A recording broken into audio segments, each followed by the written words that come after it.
Good morning, everybody, and welcome to another edition of To The Point podcast.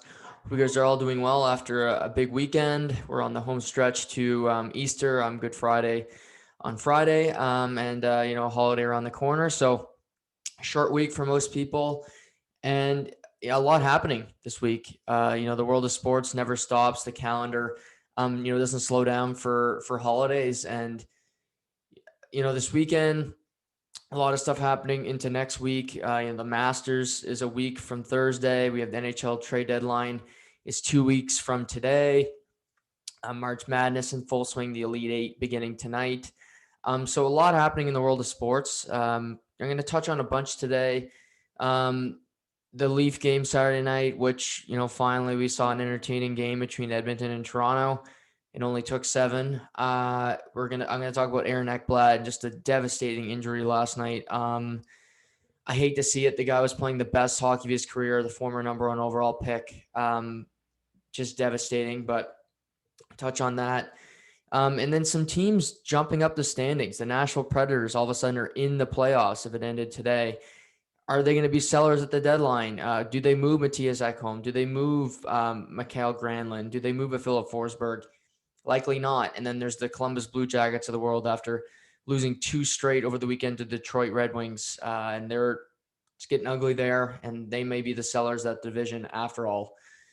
But I start today talking about March Madness. The tournament, the name is apt, Madness. And if you look at the Elite Eight, there's some teams that we thought would get there. Gonzaga. They're the number 1 overall seed. They haven't lost all season. They dominate yesterday over Creighton. Really just an impressive win. I still think they're the deepest team in the tournament. Michigan beats up on Florida State. The best game Michigan's played in the tournament by far. Really impressive win. They look very strong. Again, a number 1 seed getting to the Elite Eight. Not a big surprise. Baylor. They couldn't shoot the 3 on Saturday. They weren't making threes early. First half, they really struggled to score the ball. They were down 8 at the half. They come into the second to outscore, their opponent by 24 in the second half, and 20 of those points coming in the paint. And it was impressive for me to see Baylor use their versatility to their advantage, not have to stick to the 3. They got to the paint. They got in the inside. They won the game doing it, the unconventional way, where in today's basketball, today's NBA, it's the 3-point shot or die. And you could say it's the Steph Curry effect on basketball. I think he's had more effect on the game of basketball than any player in the last 50 years. That includes LeBron James, anybody. Steph Curry has done more to revolutionize the game of basketball than any player maybe in the history of the game. So Baylor gets by going the old school route of getting to the paint, scoring, you got to get down and dirty. They do it that way. But the Cinderella stories continued. We see Arkansas, number 3 Arkansas. They survive Oral Roberts. Oral Roberts was the number 15 seed, defeated Ohio State, defeated Florida. They get to this point, and they lose. They had a last-second 3 to win the game. Max Abamas, who's having a fantastic tournament, misses the shot. That moves Arkansas on. But if you look, we got 2 seeds outside the top 10. We got number 12, Oregon State. Oregon State beat Loyola Chicago on Saturday. I still think it's a minor upset. Again, Loyola is a good team. They couldn't shoot. They couldn't score the basketball. And Oregon State, really sound defensive team. They've been playing fantastic basketball since mid-February. They continue their incredible run after winning the Pac-12 championship. And then number 11, UCLA. UCLA used to be one of the best basketball programs in the NCAA. Used to also be one of the best football programs, and it's now a tire fire, but that's a whole other story. But UCLA, a tough season. The Pac-12, which it's showing itself to be a tough conference. They had to win. They had to win a playing game just to get in the tournament. So they play Michigan State. That game goes to overtime. They get in the tournament. Since then, they defeat a couple good teams to get to this point. They beat Texas Christian. Then they get by another team. They get here. They play number 2 Alabama last night. Alabama, I had getting I had them playing Gonzaga winning, but I had them getting to the Final Four. And the game goes to overtime. And you see Reese from Alabama make a three at the buzzer to send the game to overtime. I'm thinking, okay, Alabama's going to have some momentum. They're going to win this game. UCLA's best player, Jazing, he was fouled out of the game, so they're in trouble. But UCLA just went off, shooting threes, and the biggest Achilles heel for Alabama last night is free throw shooting. It was honestly pathetic how bad they were. They missed over 50% of their free throw shots. You're not going to win. They had over 35 attempts. UCLA only had 13. You make a few, you win the game. But anyway, besides the point, UCLA gets to the Elite Eight. They're an 11 seed. Had to play in just to get here. They're still here. And crazy. They're going to play Michigan. And is Michigan going to be a heavy favorite? Of course. They're a number 1 seed. And on paper, you're saying, okay, Michigan's in the Elite Eight and they got a number 11 waiting for them.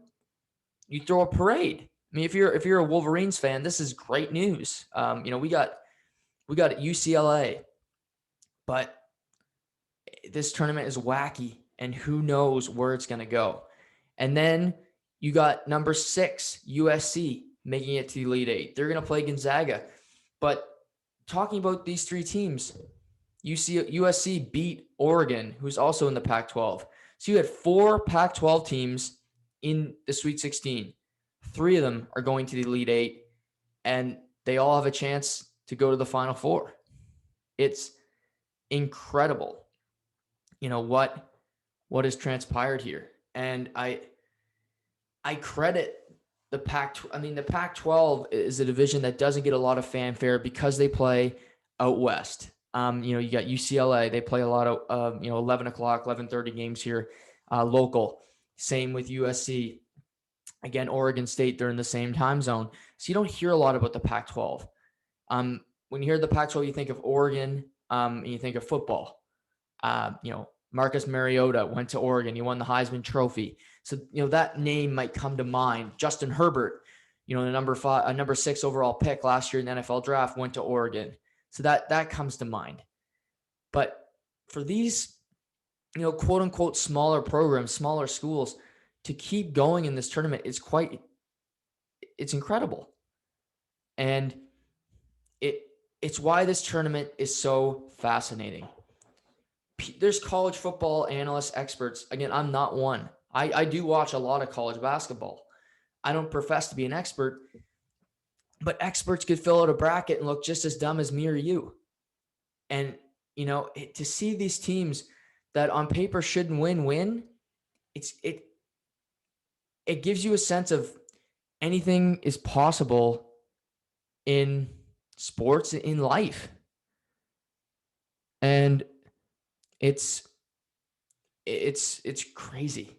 I just love this tournament because it provides so much theater, so many headlines, so many different elements, and I love it. And it continues tonight. You got Houston, Oregon State, and then you got in the late game you got Baylor. Baylor playing. Baylor playing Arkansas. So 2 games tonight, 2 games tomorrow.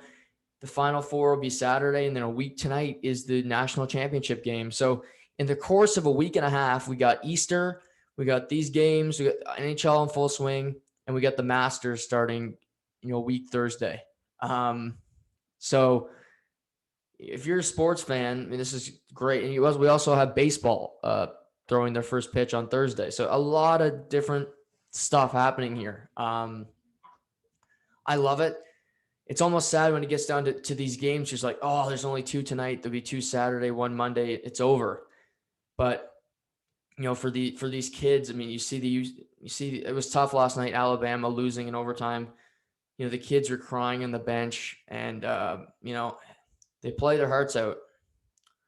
They put it all into this tournament, and again, it's amateur athletics. So you're seeing a lot of mistakes. You're seeing guys miss shots, turnovers.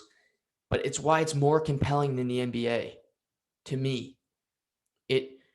you still see some of that old school game, which the NBA has gotten rid of, where you get playing the post and you have down low, again, actually playing defense.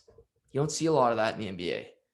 Playoff time, it comes alive, but again, you can't really be physical with guys anymore. Back in the old days, you could wrestle a guy to the ground, you wouldn't get a foul. Again, that's not what happens in the NCAA, but I do think they let them play a bit more. And again, it's just fantastic basketball. If you haven't watched the tournament, that's your loss. I tuned into the Oregon State Houston game tonight. That's at 8, a little after 8 o'clock. And Houston's a 2 seed against number 12 in Oregon State. But at this point, seeds don't matter. You got 2 teams coming into the game. They're battling for a spot in the Final Four. Both teams want to win, and it's just a battle of attrition. Who can outlast the other? Your seed is meaningless. When USC plays Gonzaga tomorrow night, yeah, they're a 6-1, and Gonzaga's a massive favorite, but that means nothing because it's, if you ever seen the movie Any Given Sunday, that's what this tournament is. That's what single game elimination is, any given Sunday, because who knows what you got that day? Who knows, Jalen Suggs for Gonzaga, really good player. What if he doesn't have it? What if he tweaks his knee? What if the other team's just firing all cylinders firing from all cylinders from 3? Any given Sunday, that can happen. And it's that excitement, it's that unpredictability that makes it so compelling. I love 7-game series in the NHL and NBA. I hope they never change it. I hope they don't change the OT rules. I love tradition. But this tournament provides another aspect. You can have your 7-game series. You can have single game elimination. NCAA, NFL, we got different stuff in the NHL. In this sense, it's very often in life, we can't say this, but we can have our cake and eat it too. And to have both, I think it provides a refreshing different elements on tournament styles. You can have your favorites. You can pick and choose what you want to watch, how you want to watch it. And also when you get down to nitty gritty, you get your best of 7, you get your rivalries. And in this tournament, it's who's playing tonight, who the hell is going home. So again, that's tonight. I love the tournament's been fantastic. Good to see some parents in the stands and, limited fans, but I like to see the parents there. Obviously, this is a big moment for their children and everything. A lot of these guys, this is the biggest moment you're ever going to have. Again, it's similar. This tournament is so similar to the World Juniors, where we hear about a lot of these players from Team Canada and how great they are and how good they were in junior, and they are. But maybe that's the biggest moment they're ever going to have, and I think you just got to appreciate it while you have it. You're playing on CBS with Jim Nantz calling your game with millions of people watching it. So I hope all the guys enjoy it and soak in these memories, because who knows when they're ever going to have something like this again.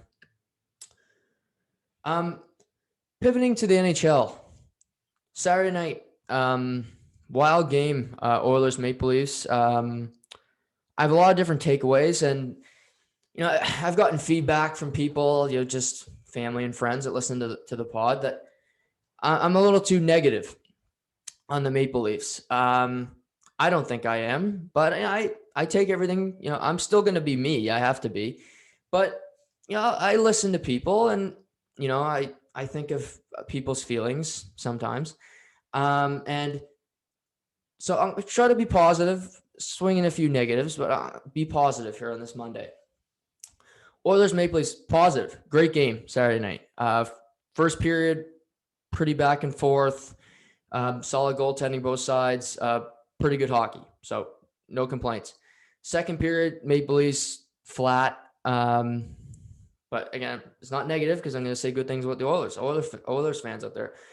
That McDavid pass to Draisaitl, that if you haven't seen that play, go back and watch it. I mean, you got McDavid going down the wing, burns Justin Hall, which, okay, that happens to any defenseman in the league. So the CBC had to throw the camera on Justin Hall 85 times. Why not throw it on Jake Muzzin for watching the play? But then again, picking on Justin Hall. He gets burned by McDavid. Again, McDavid does that to anybody. He has a no-look pass to Draisaitl.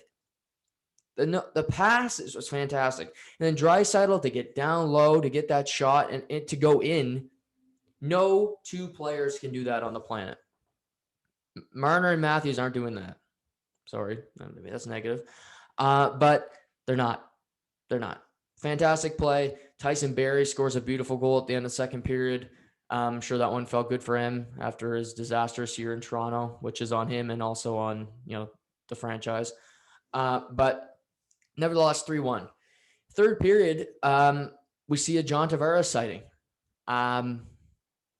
We see first time in weeks for me. The guy, to say he's been underwhelming, I think that would be being nice to John Tavares this year. I think too often he's been really quiet. I've read in the media that he's so great defensively in all his defensive metrics. I don't disagree. I think he's sound defensively as a center, but you're making $11 million. You can't be $11 million checking forward. It's not going to work. So he's has a great game, scores a goal. You got Bill Nylander. He scores the tying goal with around 4.5 minutes left. And then we go into overtime. Austin Matthews ends up scoring the overtime winner. He needed the goal. He hasn't scored in a while. He hasn't looked really the same player to me since his wrist injury. And, big goal for him too. He surpassed Connor McDavid in the Rocket Richard race. So kudos to him. Leafs win. Jack Campbell now 6-0 in the season. Just to touch on that, he didn't play great Saturday night for me. Again, you could the second goal I give him no fault because that's just two elite players being better than a backup goaltender. Most goalies aren't stopping that. To be fair to him, the Tyson Barrie goal, I think he could have saved, but just a better shot from Barrie. First goal, okay, probably wants that one back. He's 6-0. I can't argue with 6-0. I mean, that's undefeated. And I think the best thing I can say about Jack Campbell, am I willing to say he's a number one goaltender? Hell no. Am I willing to say he's better than Freddie Anderson at his peak? No. But one thing I'll say is I think the team plays really well in front of him. I think teams, and I'll even talk about this in my experience playing hockey, when you have a backup in net, you have less faith that you're going to win, and you try harder. And it sounds so counterintuitive, but you feel like you have to put in extra effort because, like, well, if I cheat here, if we get caught, he's in net back there. So I think there's a sense of that in Leafland, and I think they honestly play harder in front of Campbell than they do Anderson. Now that shows a lack of character on the Toronto Maple Leafs team. And, Maple Leafs fans may disagree with me, but you watch the past couple of years, Freddie in net in the playoffs. Has Freddie been good enough? No. But has the team played that well in front of him? Really think about it. Why do they lose every year in the first round? It's not because they're playing fantastic. And it's not all on the goaltender. And I think that's just something to really think about. I think Jack Campbell gets a better effort from all 22 guys than Frederik Andersen does. And I'm not saying they don't like Freddie Andersen in the locker room or that he's a prick, but it might just be a subconscious thing where they're like, okay, well, Freddie, you should have the same mindset, whether, it's Freddie or Jack Campbell. But again, I admitted it myself. When I had a backup goalie in net when I was playing sports, you feel like you have to do more to win. And maybe because Jack Campbell's in net, that means the Leafs consistently will have better efforts. And they've been a very good team this year. But in the past month, they really haven't been. Freddie's play's been inconsistent, but, Matthews has been inconsistent. Mitch Marner in the past month hasn't been as great. I mentioned Don Tavares has been hit or miss. Bill Nylander too often is, well, where is he on this given night? So, but Toronto gets the win. They're first in the division. They got 2 points. They're 2 points up on Winnipeg with a game in hand. They both play tonight. So they're in a good spot right now. By no means comfortably in first place, but they're in first place on March 29th. So that's a good place to be. And to be more positive for Maple Leafs fans, and this is going to be negative towards Oilers fans, but If I'm the Toronto Maple Leafs today, and I mean, I'm not one bit kidding. If I'm the Toronto Maple Leafs, I want to play Edmonton in the first round because they're going to beat them. If you're a Leafs fan, you should be praying that you get Edmonton. You're going to win the series. Jack Campbell is as good or better than Mike Smith or Koskinen for me. Barry, Riley, Muzzin, Hall, when they're at their game, I think Darnell Nurse is better than any defenseman Toronto has. I don't think it's even that close. Barry's having a great year, but beyond those two guys, you're looking at Ethan Bear, Chris Russell, guys I don't have a lot of faith in. So I look at Muzzin, Hall, Brody, Riley, even Bogosian.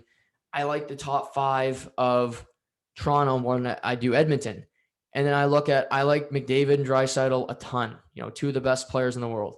Matthews and Marner, great players. Matthews, superstar. Marner, great player. But I look at the depth. Even at Tavares, at what he's doing now, he's more productive. Bill Nylander's got more there. RNH is a good player. Nugent Hopkins, Kyler Yamamoto, good player again. Puljujarvi, serviceable guy. But you go down the lineup, you got like Alex Chason, James Neal, Jujar Kara. These guys, I like the Engvall, Mikheyev, Hyman of the world more than I do that. So I look at the whole roster of these teams, and if I'm a Leafs fan, I want Edmonton. I pray for it because if I'm Toronto, I think Toronto could handle Montreal in a series. I'm not saying Montreal will beat them, but I think it'd be tougher. I think Montreal would push Toronto to the brink if they make the playoffs. Just the way Montreal's built. They're built for the playoffs. Edmonton's not. Toronto's a tweener for me. They need some more girth. They need some more heaviness on their roster. They're playing Edmonton. You're not getting any of that. You're going to have a matchup where you don't have to engage physically. I think the teams have played 7 or 8 times this year. If you've watched it, you could count the hits from all the games. You can count the physical plays because there isn't any. So, move on from that. Now, myself as a viewer, again, I don't root for any team. I'm just saying myself as a hockey fanatic, as somebody doing the podcast, I'm praying that they don't play against each other because I had this conversation with my parents yesterday. I said, I told them what I said today. I hope they don't play against each other. And my mother said, well, last night's game was entertaining. And I said, yeah, they played 8 times, Mom. 1 game out of 8 has been entertaining. The other 7 have been duds. And if you're a Leafs fan, you love it because it's a dud that you won the game. Edmonton fans, you're like, that game sucked and we lost. I'm just a fan who does a podcast. I don't want to come on here in the playoffs and be like, oh yeah, I had to watch that Leafs Oilers game again last night. Oh God, I barely got through it because half of them this year, that's what I've done. I've got the flicker. Yeah, let's go to another sport. Let's go to a better sporting event, which there's been far too many of these games. On paper, I think the NHL wants Edmonton, Toronto. Of course, you got McDavid and Matthews, and you can sell it. And I'm sure Sportsnet's dying for that matchup. Even I think they want that more than Toronto, Montreal, as crazy as that sounds. But me personally, I hope we don't get it because it's a snoozer too often. And I'm just, get me something different. But good win for Toronto. They're in first place. They got Edmonton again tonight. Can't wait. And then Winnipeg loses to Calgary Saturday night. Laurent Brossoit forgot to put his gear on in the third period, letting in 2 of the ugliest goals I've seen in a long time. And Calgary gets a win, which they desperately need. They're 2 points behind Montreal, but after tonight, Montreal will have 6 games in hand. Montreal is expected to get back on the ice today for practice, play tomorrow against Edmonton. So they just acquired Eric Stahl. He's in quarantine. They haven't practiced, haven't been on the ice all week. So I'll be interested to see what kind of effort they have tomorrow night against Edmonton. Edmonton will be on a back-to-back. But again, the conditioning of Montreal, just the the timing. I mean, going a week without practicing is not easy, and you may see a team that's a little bit heavier already be a little slow tomorrow night in their first game back. The East Division's been interesting all year. From the beginning of the year, the Washington Capitals struggled start of the year. They went through that COVID issue where the NHL shamed them with Ovi and the Russians, and then they kind of went through a spiral there where Vitek Vanacek had to play around 10 games in a row. They battled through it. They've gone through the Tom Wilson suspension where, he was labeled a Neanderthal, and, Brandon Carlo, Boston, Jack Edwards tried to take Tom Wilson's head off through the media. So they got through all that horse shit, for lack of a better word. But they battled through. Again, Alex Ovechkin was off to a slow start. Nick Backstrom was scoring a lot of the goals for this team. And they battled through. And they've won 14 of their last 16 games. Pretty impressive feat. You got Ovechkin, who's got 11 goals in his past 11 games. He's got 18 on the year, now only 4 back of Matthews. That's interesting to me. If there's a guy who could come back and win this award, it's Alex Ovechkin. The guy can get hot scoring goals like no other player in the history of this league. The guy is a goal scoring machine. I've never seen somebody enjoy scoring goals more than Alex Ovechkin. So that's an interesting angle. But I look at their team. They don't really have a number one goaltender yet. That worries me. You got Vanacek and Samsonov both kind of auditioning for the job in this late into the season. So we'll see where that goes. They got John Carlson's playing at a high level. Brendan Dillon's been a good ad for the team. Zdeno Chara's been solid. Kuznetsov's starting to find his game. They could add some stuff at the deadline, which would be interesting to see if they do. Brian McCallan's usually active, acquiring, bit pieces because, their core's, largely made up of, Wilson, Ovechkin, Backstrom, Oshie. So, this team is in a good position to compete. And they win yesterday in New York. I think I wouldn't count them out. The East Division is the toughest division in hockey. And I'll get into, Pittsburgh of the world, what they've been doing. But for them to win 14 of 16 in this division is pretty damn impressive. I mean, they've beaten Boston through that. They've beaten Pittsburgh in that stretch. They've beaten the Islanders twice. So it's not as if they're just beating up on, Buffalo and the Devils. They're beating tough opponents here. And Peter Laviolette is his first year behind the bench. Again, tough start with the whole COVID stuff and all of that. But I look at their team and the way they're built. They still have a good power play. They got goal scorers. They play heavy. And they still have that championship aura about them where, Alex Ovechkin got that Stanley Cup jinx off his back. I think a lot of people were rooting against him ever winning one, especially Sidney Crosby fans, because for whatever reason, if you like Sidney Crosby, you have to hate Alex Ovechkin, which was always pretty absurd to me. But he wins one in 2018. He tells all the people to suck it, basically. Parties his ass off. I think he wants another one. Again, he's an unrestricted free agent at the end of the year. It'll be interesting to see how much he gets from Washington or what happens there. But they look primed. They look good. And you think of this division and the transition. You got Ovechkin, who's 36, getting up there in age, still love playing the game. Sidney Crosby, in the past numerous weeks, has really come to life. He had a slow start to the year, too. He was on the COVID protocol list. He was banged up a little bit, inconsistent play. Pittsburgh was struggling in net. We've seen Pittsburgh really turn it around. Tristan Jarry has grabbed that net. He's become the number one goaltender in Pittsburgh. DeSmith's been a solid backup. Mike Matheson, who was traded for Hornquist, has actually been a good find for them. He's played pretty well. And Hornquist has played well in Florida, so the trade's been beneficial for both sides. Brian Rust has 13 goals playing with Crosby. He's having a great year. Gensel, solid. Brandon Tanev, again, is a guy who contributes for Pittsburgh. They got, guys like Sam Lafferty and, Frederick Goodrow at the bottom of the lineup. Guys from Wilkes-Barre just coming up and contributing, game in and game out. Chris Letang's having a bounce back season. And Pittsburgh is now second in the East. 2 points out of second in the East. They're right behind the Islanders. They beat the Islanders 6-3 Saturday night, and the two will meet tonight. So Pittsburgh win in regulation tonight. They will pass the Islanders for second in the division, and it'll be a logjam. You got Washington up Pittsburgh right now by 4 points.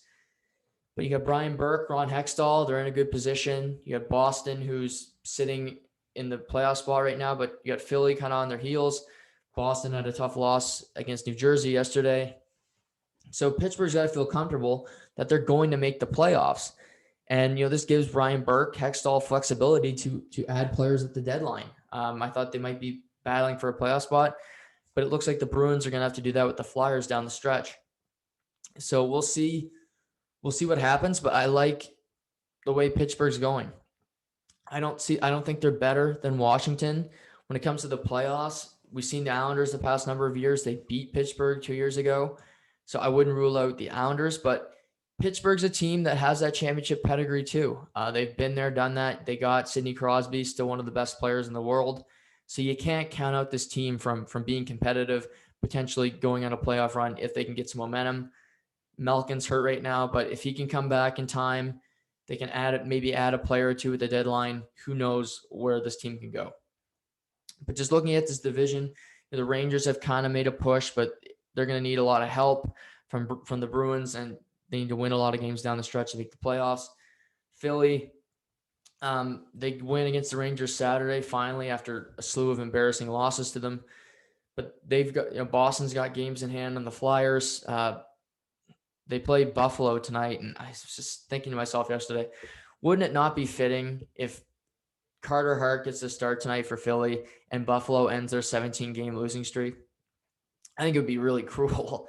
But the way it's been going for him, it seems only fitting that he will lose tonight to Buffalo. And I'm not going to touch much on Buffalo because they're not worth my breath, but they are one of the worst teams in the history of the game. There was an Avalanche team a few years ago who finished with like 44 points in an 82-game season. Just horrid. Buffalo's right there. They are so awful. They're terrible. And, Taylor Hall and Jeff Skinner are making a combined $17 million this year. They have 4 goals. 4 goals. And, we're 2 weeks away from the trade deadline. I'd be surprised if Taylor Hall was traded. They asked for Taylor Hall starting with a first and a prospect. I get why Kevin Adams said that. You're 2 weeks out, so that's going to be your ask. As you get close to the deadline, it will go down. I'm not sure they get a first-round pick for him. I think he's still got it, of course, but in Buffalo, you're under that black plague right now. Any player does not look good. Rasmus Dahlin, he's a former number 1 overall pick, as is Taylor Hall. So they have 2 right there. Just Dahlin, he doesn't even looks like he knows how to play defense. He's out of position all the time. He's getting burned. I don't know what the hell's. That'll be another podcast where I actually have to go through their whole roster and think, what the hell are they going to do with this, but they move Eric Staal. They get Montreal's 3rd and 5th round pick. So they get assets there. I expect them to be active at the trade deadline. The NHL changing their quarantine. The Canadian teams changing the quarantine rules from 14 days to 7 days may increase trades. I'm not convinced it will. It's still 7 days. That's still a week. So it's not like it's 2 days. I think we got to remember that. But we'll see. 2 weeks away. A lot of stuff can happen. But interesting for sure. Central Division. Couple good things and then a terrible loss. Aaron Ekblad last night. But touch on Carolina. They beat Tampa Bay Saturday night. They were down 2-0 early. They rally for a 4-3 win. And Carolina's a team that's been in the playoffs the last number of years. They made it to a conference final 2 years ago. Perennial playoff team. A player to look out for. And I mentioned him before, but if you're my friend, you've heard me talk about this guy because I think this player is unreal. Martin Netkash. He's from the Czech Republic. Played for the Czechs at the World Juniors at 3 different tournaments. Carolina second-round pick. This kid's the real deal. 4 points Saturday night. But you look at, he's got a great shot, great on the power plays, really good instincts. He can really good passer too. And is he going to be a superstar? Probably not. But I see him being a 70-point reliable guy. He's got a bigger body. I think he'll be a good playoff player. And I just like what he brings to the table. But you look at Carolina, they got Netkash. Sebastian Aho has already proven that he's an elite player in this league. You got Teuvo Teravainen, who, was good in Chicago. When they won their cups, they had to offload contracts. Teravainen was one of them. He's had good success in Carolina. You got Andrei Svechnikov, former number 3 overall pick. Kid's a stud. I like the way he plays a lot. He's a big, again, another heavy body, but he's also got a tall guy plays with heaviness, but hands, just unreal mitts. So great player there. Dougie Hamilton. Dougie Hamilton's been given up on by every organization. Carolina took him in. He's got a 14-game point streak as a defenseman. That's the most in the NHL this year. Austin Matthews was going through his tear. That was 11. Dougie Hamilton's 14-game point streak as a defenseman. Unbelievable what he's done this year. Unrestricted free agent at the end of the year. I suspect he'll get a pretty good payday. Might not be from Carolina, but he'll get a good payday. But this team, they've been without Peter Mrazek for a month and a half. He's their number 1 goaltender on paper. They've had James Reimer. They've had Alex Nedeljkovic. And they're only a point behind the Tampa Bay Lightning for first in the Central. That's pretty damn impressive. We talk about goaltending, and again, there's a lot of cast-offs on this team. Niederreiter, Reimer, Victor Rask. I mean, you see these guys, they play for each other. And I think it's nice to see. Cedric Paquette scored for Carolina Saturday night. He won a cup with Tampa Bay last year. He was a cap casualty, but he scores a goal. You see him, he's pumped up, he's fired up to go up against his former team. So Tampa's lost 2 in a row. I'm not worried about Tampa at all. Tampa is so strapped against the cap. I don't see them making a move at the deadline, but they'll make their big deadline move will be Nikita Kucherov. He's on long-term injury reserve. He'll be activated game 1 for the playoffs. You get a Hart Trophy player back in your lineup with Steven Stamkos, a former Rocket Richard winner, with Braden Point, a top 15 player in the world, with Victor Hedman, the best defenseman in the NHL, with Andrei Vasilevsky, the best goaltender in the world. Sound pretty good? So Carolina, Tampa Bay could be a really fun series. That could be a second-round series. I think that would be great. A lot of these second-round series are going to look good. I think if Colorado, Vegas, that'd be great. Toronto, Winnipeg would be compelling. Less, but more would be compelling. Then you got in the East, maybe Washington. Washington, Pittsburgh's always fun. Or even Washington and the Islanders would be good hockey. So thinking ahead, could be a lot of interesting stuff. In the mix, this division's not done yet by any means. You got Tampa with 50 points. You got Carolina with 49, and you got Florida with 48. Florida picked up 2 victories over the weekend with a pair of wins over the Dallas Stars. But the worst news last night, they've had injuries lately. Hornquist is out. Barkov's missed his last 3 games. But leaving on a stretcher last night was Aaron Ekblad. He kind of got tangled up in the corner. His leg kind of got caught underneath him, and he had to be stretchered off. And I feel so terrible for him.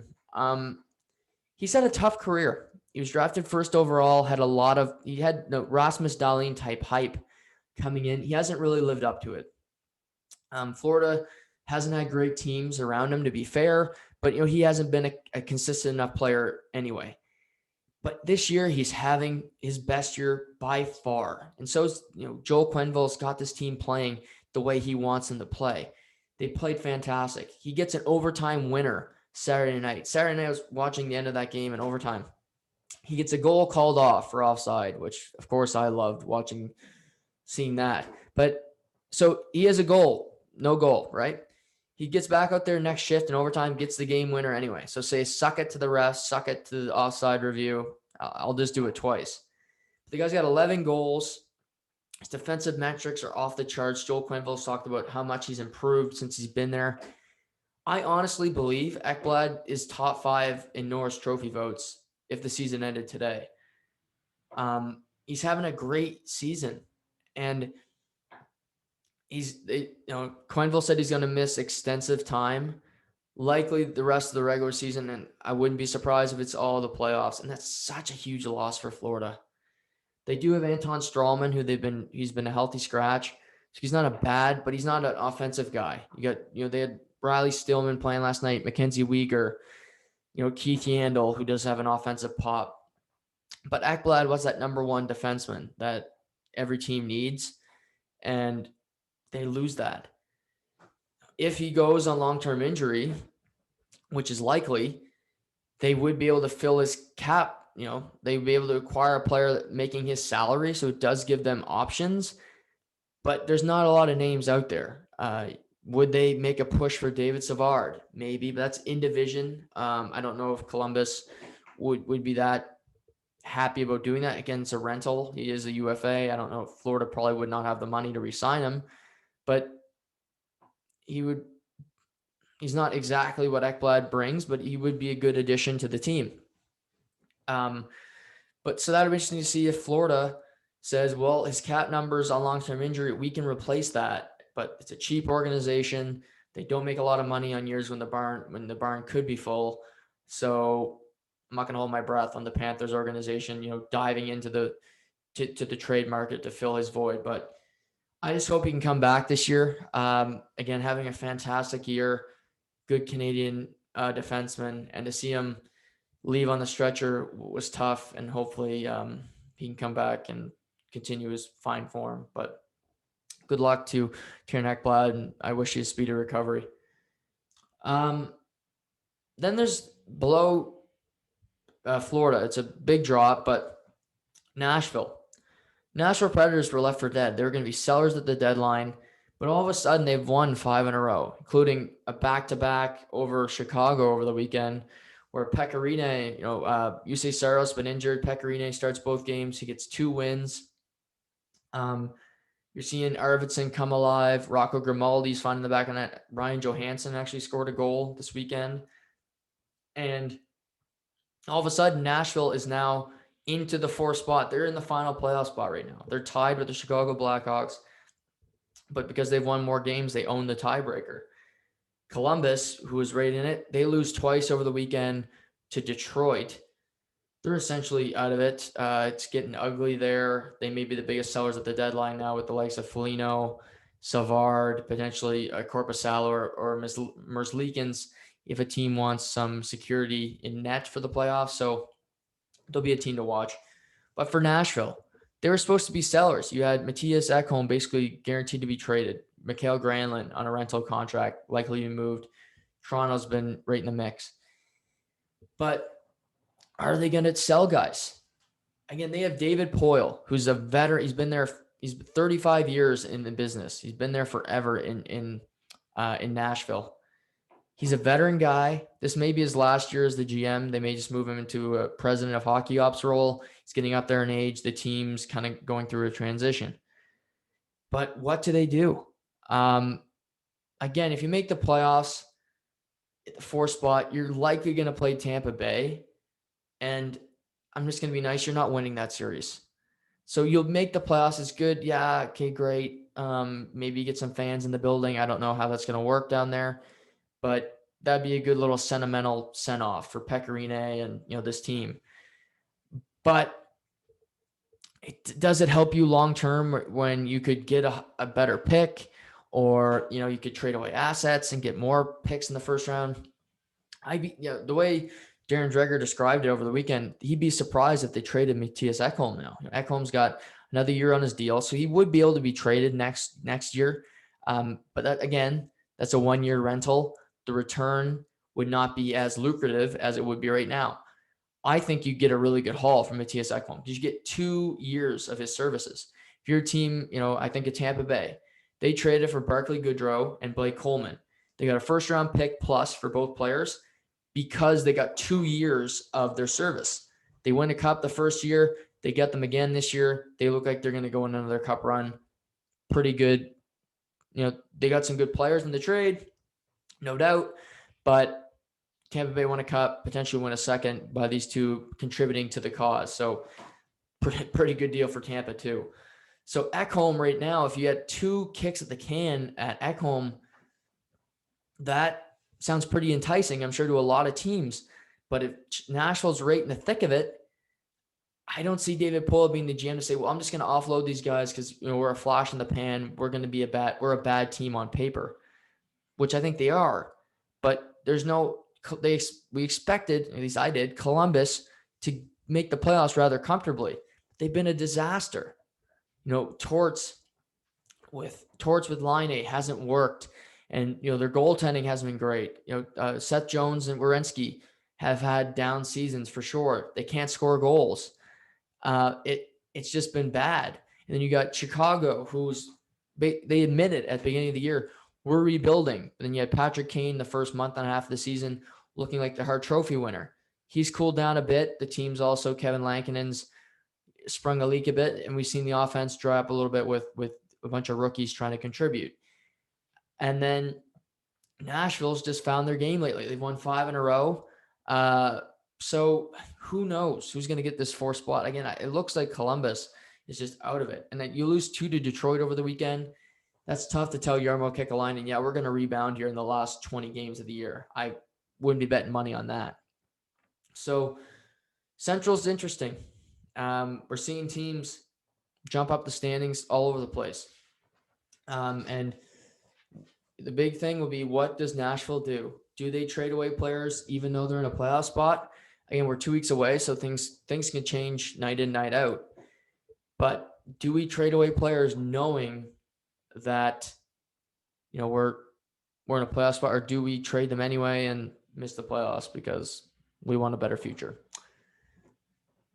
The West, usual suspects. You got Vegas, Colorado, Minnesota right there.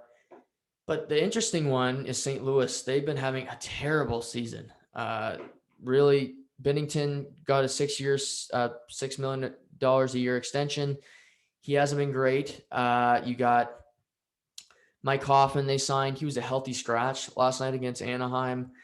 Ryan O'Reilly's been okay. I think they've been missing Pietrangelo. Torrey Krug's been, again, Marco Scandella. Justin Falk's actually been really good for them, but they lose some guys, some key pieces to their team. They've had injuries too, with the likes of Barbashev and Robert Thomas, Oscar Sundqvist. So the team's been hit by injuries and also some inconsistent play.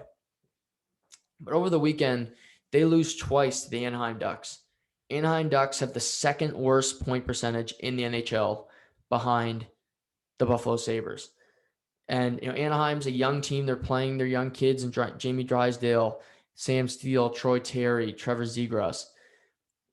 But, they just terrible, 3-on-3. They let Josh Manson, who's kind of a stay-at-home defenseman, blow by Kyrou last night. He goes roof daddy in the backhand past Binnington. Beautiful goal. Check it out if you haven't seen it.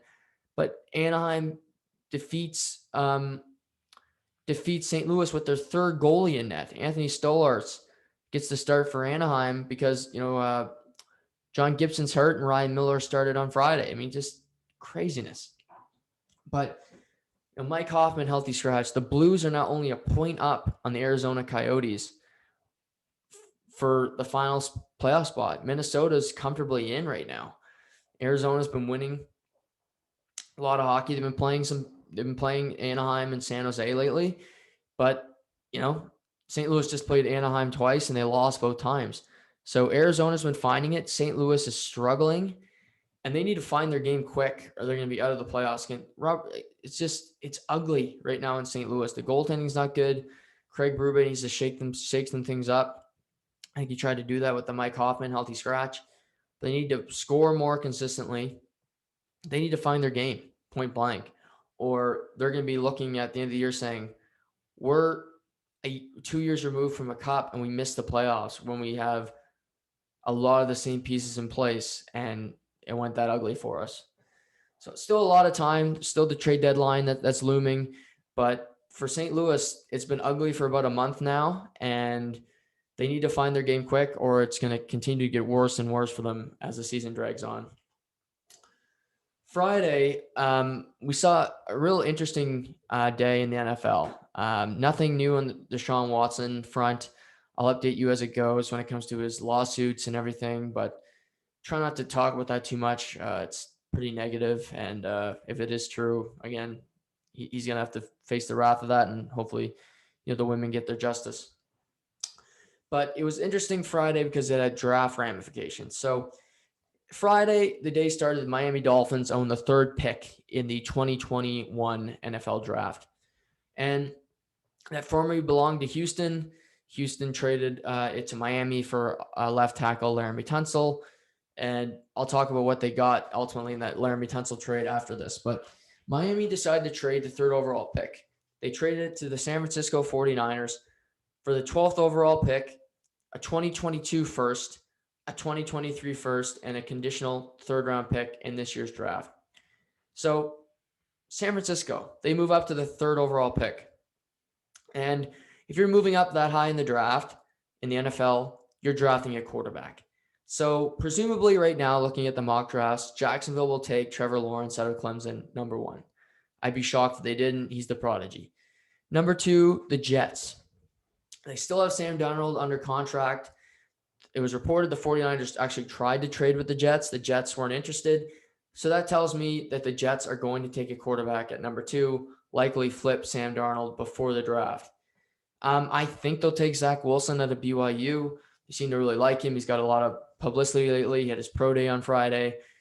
Jets had a lot of staff there watching him. So that's likely where they'll go. So that brings us to San Francisco now with the third pick. Trading up from 12 to 3 clearly means they want a quarterback. And they have Jimmy Garoppolo under contract. He's in his San Francisco career. First year, week 3, blows his knee out. Second year, brings the team to the Super Bowl. He's a completion away to Emmanuel Sanders from winning the Super Bowl. Overthrew him. They lose to Mahomes. Last year, misses 10 games with injury. They missed the playoffs. But it was reported, even with the third pick, they're going to keep Jimmy Garoppolo on the roster. That's not that surprising because San Francisco is their pick of the litter. They can go with Justin Fields from Ohio State, who led Ohio State to the national championship, but did not have a great year last year. Inconsistent, throwing a lot of interceptions. The guy's got a ton of potential, though, when it comes to athleticism and a lot of things you look for in a quarterback. Then there's Trey Lance out of North Dakota State. He only played 1 game last year. Also, he didn't play, top-notch. He played Division II football, and he didn't play FBS. So he's got a ton of potential, really good runner. But I think he's the biggest project in this draft, but who knows? Maybe they like him. Then there's also Mac Jones out of Alabama, who won the national championship, had a fantastic year. People are comparing him to Tom Brady. So maybe Shanahan wants to get his hands on Mac Jones. But it tells me San Francisco wants a quarterback, and maybe whoever they draft, you look at all 3 of these guys, Fields, Lance, and Jones, to me, are all, I can't say definitively that they're starting quarterbacks next year. I look at Trevor Lawrence, he's going to be starting for Jacksonville. Zach Wilson, I think he will, but am I 100% sold he's a starting quarterback day 1? No. These next 3, I 100% am not. I look at Trey Lance. I don't see him starting next year. I think it would hurt him, honestly, to start. If it was week 1, he can't start. Mac Jones, he would not. I don't think he's ready to start yet. Maybe teams will, but again, I don't know. And then there's Justin Fields, who's probably the closest because he played in a pro-style offense in Ohio State, and that may help him transition into the NFL. But having Garoppolo there, whoever comes in will be able to do what Patrick Mahomes did. Patrick Mahomes, his first year in the NFL, sat behind Alex Smith. He only played 1 game, week 17, where they rested Alex Smith because they knew they were going to the playoffs.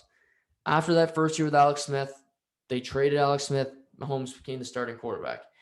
We could see the same thing happen here. Garoppolo could start the entire next season, or he gets injured again, and you have a security blanket behind him. And then say Garoppolo plays the whole year, make the playoffs, what have you, but you're like, well, he can only get us so far. Let's move on from Garoppolo. Justin Fields, just for example, is our quarterback of the future. And you trade Garoppolo for assets, draft capital, what have you, and you move on from there. That's kind of what I see happening. Interesting trade, though, for the 49ers, moving up from 12, where in the first round, the 12th pick, maybe they can draft a skill player for Garoppolo. They decide not to, and it sure looks like they're going to take a quarterback. And the draft actually starts a month. The draft is a month tomorrow, so it's right around the corner. But that wasn't it. That wasn't done for the day. Miami had made that move, but they wanted to get back into the higher, high in the draft. So they then traded the 12th pick, 123rd pick overall, and a 2022 first to Philadelphia for the number 6 overall pick. So Philly moves back to 12.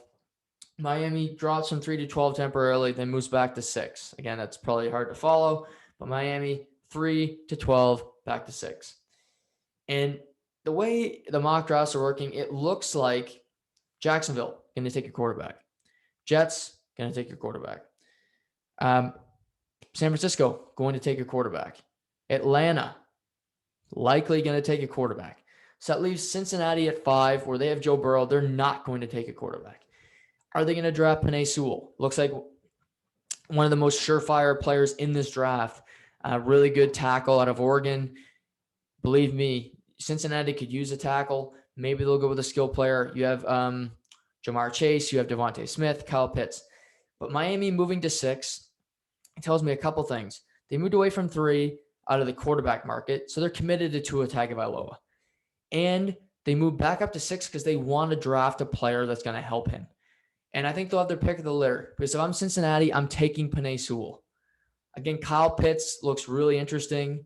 Out of Florida, I think the kid's legit. But I take Penei Sewell because I want to protect my asset. Kyle Pitts is nothing if you don't have a Joe Burrow who can throw him the football. So Penei Sewell, play left tackle, protect Joe, draft him. So that goes to 6, Miami. I think they're going to have their pick of the litter if everything goes the way I just said. You're going to have Jamar Chase out of LSU, maybe the most talented player in the draft. And that includes quarterbacks. Devontae Smith won the Heisman Trophy last year at Alabama.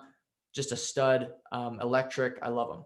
Then I just mentioned Kyle Pitts, the tight end out of Florida. The guy is pro ready.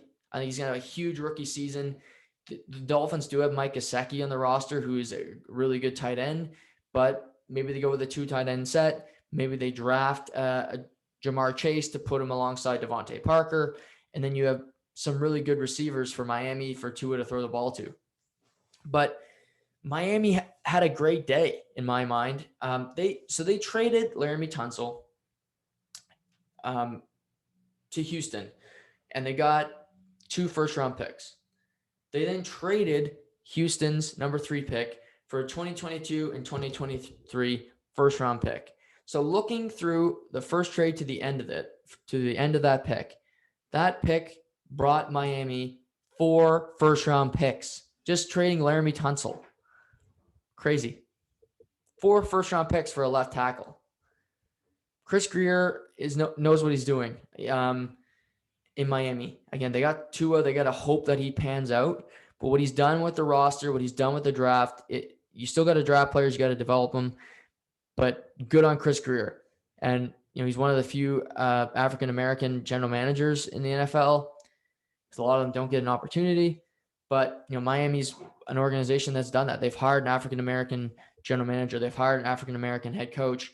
And they've kind of been doing things differently. Brian Flores looks like a really good coach. And Chris Grier's been maneuvering and getting good capital to help build a roster for Flores and Tua and co to really maybe push the Bills and surpass the Patriots as the second best team in this division. So good day for Miami.